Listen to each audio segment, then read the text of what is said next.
5 ሚሊዮን ብር አቢሲኒያ ባንክ።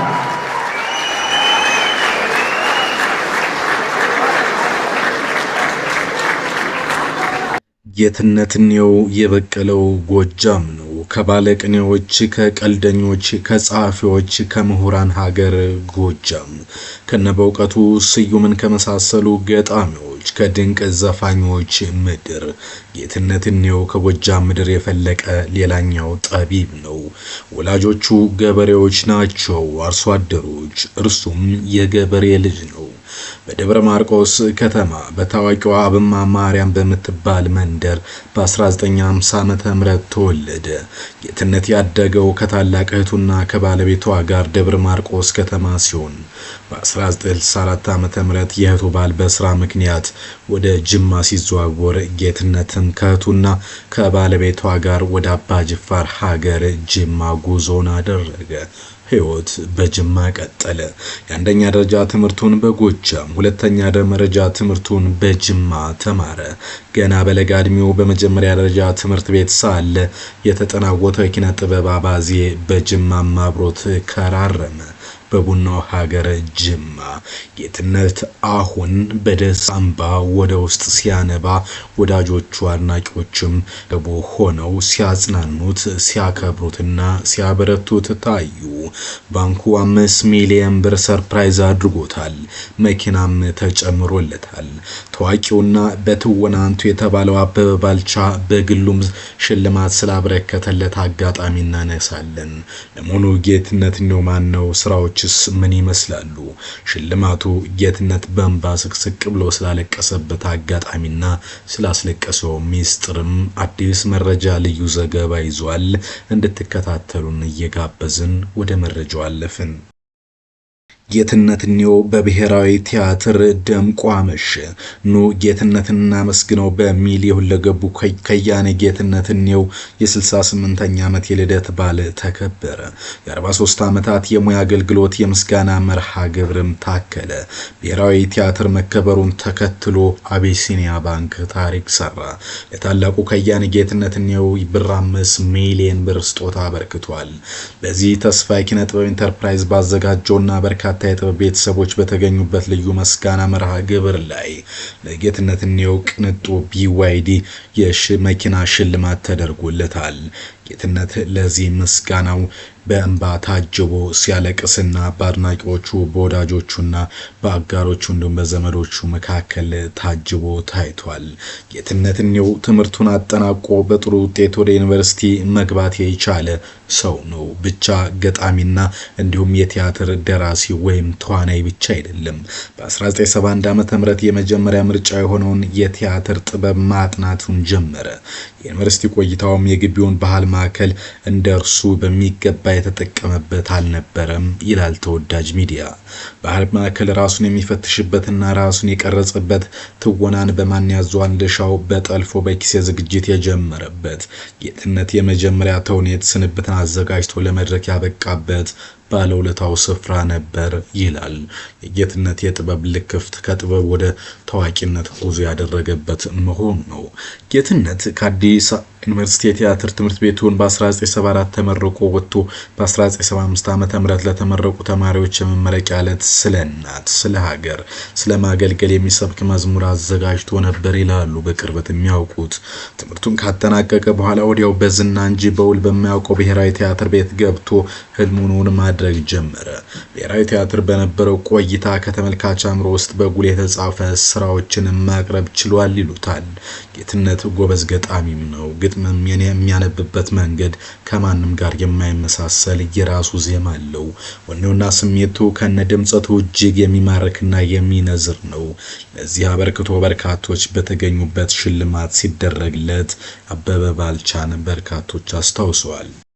ከዓመት በፊት አበበ ባልቻ የምወደው የማደንቀው አንድ ሰው አለ። ይህ ሰው ደግሞ ጌትነትኔው ነው። ከትወና ጋር ያገናኘኝ፣ ትወናን እንድኖር እያደረገ በብዙ መልኩ የረዳኝ ነው በሚል በአንድ መድረክ ላይ አበበ ባልቻ ጌትነትኔውን ሸልሞታል። ጌትነትኔው የኢትዮጵያ ኪነ ጥበብ ዋርካ፣ ታላቅ ከያኔ፣ ጸሐፊ ተውኔት ነው። በቲያትር ድርሰት፣ በዝግጅት፣ በትወና፣ በገጣሚነት ዘመን ተሻጋሪ የሆኑ በርካታ ጥንቅቅ ያሉ ስራዎችን ስራዎችን ያበረከተ ስነ ስርዓት ሞልቶ የተረፈው ጨዋ ስራዎቹ በፍቅር የሚታዩለት የኪነ ጥበብ ታላቅ ሰው ነው። በዚህ ውስጥ ደግሞ አበበ ባልቻን ጨምሮ አንጋፋና ወጣት አርቲስቶች ተሳትፈው ሰርተዋል። ጌትነት ከራሱም አልፎ ለበርካቶች እድል የከፈተ ሰው ነበር ይሉታል። ከነዚህ ውስጥ አንዱ ውበትን ፍለጋ የሚለው ስራው ግን በርካቶች የሚያስታውሱት ዛሬም ድረስ ከአእምሯቸው የማይጠፋ ነው።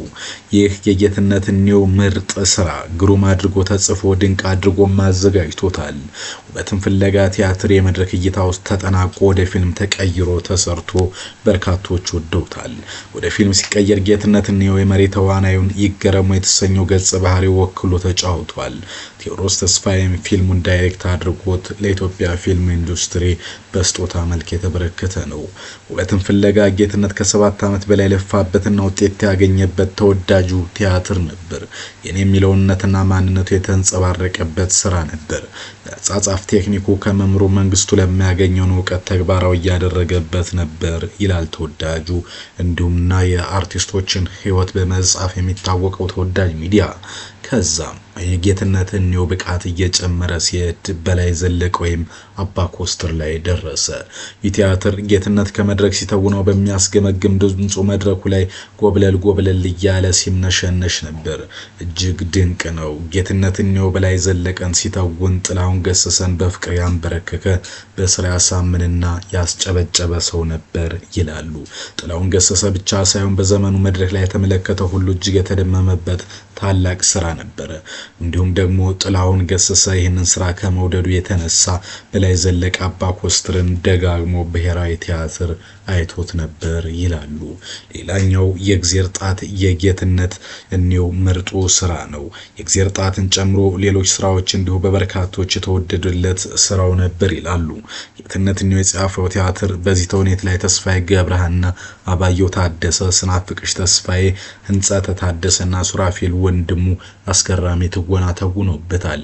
የድራማው ዋና እግዚአብሔር ከጻፈው ውጪ ምንም ነገር ሊፈጽም አይችልም የሚል መልእክት የሚያስተላልፍ ድንቅ አስተማሪ ነው።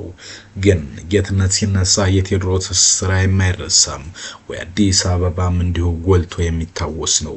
ጌትነት ከመጽሐፍ በዘለለ ምርጥ ተዋናይ ነበር ይላሉ። ለመሆኑ ጌትነት ምን ቲያትሮች ላይ ተወነ? በዝግጅት የተሳተፈባቸው ተውኔቶችስ የትኞች ናቸው? ጌትነት ከተወነባቸው ቲያትሮች መካከል ባለካባና በለዳባ፣ አሉላ አባ ነጋ፣ ነፃ ወንጀለኞች፣ የቬኑስ ነጋዴ ይጠቀሳሉ። የጨኛው ሚዜ፣ አንድ ጡት፣ ውጫሌ 17፣ እርጉም ሐዋርያና ሐምሌት ከብዙዎች ጥቂቶች ናቸው። እነዚህን ሁሉ የሰራው ሰው በእርግጥ ዛሬ ቲክቶክ፣ ዩቲዩብ እና ፌስቡክ የሚባለው ትውልድ በብዙ የሚታወቅ አይደለም። በዝግጅት ተሳትፎ ራሱ ጌትነት እኒው በስፋት የሚታወቅ ነው። የሌሊት እርግቦች፣ የእግዚአብሔር ጣት፣ ውበትን ፍለጋ፣ ሚስጥረኞች፣ ህንደኬ፣ ቴዎድሮስ ራዕይ፣ አዙሪት፣ አባትየውና አዲስ ፀሐይ እቴጌ ጣይቱ ጀግና አዘጋጅ መሆን ያስመሰከረበት ስራዎች ሲሆኑ እነዚህና ሌሎች ያልተካተቱ ቲያትሮች ላይ በመሪ ተዋናይነት በብቃት ተውኗል። ጌትነት እኒው ከመድረክ ቲያትር በተጨማሪ ብዛት ያላቸው አጫጭር ልብ ወለዶችን፣ የሬዲዮና የቴሌቪዥን ስራዎችን እንዲሁም ግጥሞችን ለህዝብ አበርክቷል። ጌትነት በሬዲዮ በመጽሐፍት ዓለም ፕሮግራም ላይ የሰርቅ ዳንኤልን፣ ቆንጆቹ ረጅም ልብ ወለድ መጽሐፍም ተተርኳል። የአተራረክ ስልቱ እጅግ ማራኪ በመሆኑ በጊዜው ከፍተኛ እውቅናን አስገኝቶለት ነበር። በርካታ የሙዚቃ ግጥሞችን ለሙዚቃ ሰዎችም መስጠቱ እየተነገረ ነው። ጸሐፊ ተውኔት፣ ገጣሚና ተዋናይ ዋና አዘጋጅ ጌትነት እኒው ለጥበብ ላበረከተው አስተዋጽኦ በርካታ እውቅና ምስጋና ተችሮበታል። የአማራ ክልል ባህልና ኪነ ጥበብ ፌስቲቫል ለባህልና ኪነ ጥበብ እድገት ላበረከተው የላቀ አስተዋጽኦ የህይወት ዘመን ተሸላሚ ሆኖ የክብር እውቅና ሽልማት ሰጥቶታል። በ1991 ዓ.ም የኢትዮጵያ ስነ ጥበባትና የመገናኛ ብዙሃን ሽልማት ድርጅት በቲያትር የረጅም ጊዜ አገልግሎት ተሸላሚ ነበር። ጌትነት ከቲያትር ሙያ ጋር ከኢትዮጵያ ውጭ ወደ ተለያዩ የዓለም ሀገራትም ተዘዋውሮ ሰርቷል። ከአፍሪካ፣ ኬንያና ካሜሩን፣ ከአውሮፓ ስዊድን፣ ከአሜሪካ የተለያዩ ስቴቶችን ጎብኝቷል። ወደ ቻይና አቅንቶ የቲያትር ስልጠና ወስዷል። የተለያዩ ሽልማቶችንም ተሸልሟል። ግን ትልቁ ሽልማት የተከሰተው አሁን ነው።